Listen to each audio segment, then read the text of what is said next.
Hello বন্ধুরা, এই দেখো আমি পনির বানাবো আজকে। পনির ক্যাপসিকাম আর মটর দিয়ে বানাবো। আগে মশলাটাকে কষিয়ে নিচ্ছি। হ্যালো বন্ধুরা, এই দেখো হলুদটা দিয়ে দিয়েছি।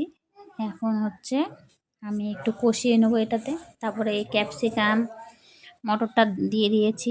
আমার মোবাইলটা ধরার কেউ ছিল না, কাজ করছিলাম, তাই দিয়ে তারপরে ভিডিও বানাচ্ছি। তারপর আমি এখন পনিরটা দিয়ে দেবো। পনিরটা ভাজিনি, আমি কাঁচাই দিয়েছি। কাঁচা আমাদের ঘরে ভালোবাসে, তাই ভাজার থেকে তাই আমি কাঁচাই দিয়েছি। কাঁচাটা দিয়ে একটু নাড়াবো, বেশি না, 5 মিনিটের মতন এটাকে একটু করব।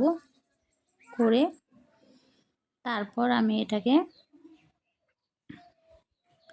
একটু কষিয়ে নিলাম তার সাথে আবার। তারপর উপরে দিয়ে দিচ্ছি আমি বাদাম, কাজু আর চিনে বাদাম দুটাকে বেটে রেখেছিলাম, দুটাকে দিয়ে দিয়েছি। এটাকে 2 মিনিট আমি এটার সাথে কষিয়ে নেব।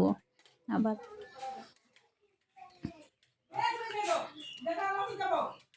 কষানো হয়ে গেছে। এখন ধনিয়া পাতা একটু দিয়ে দিচ্ছি। ধনিয়া পাতাটা দিয়ে আমি নামিয়ে নেব। আমার রেডি রান্না। কেমন হয়েছে তোমরা কমেন্ট করে বলো।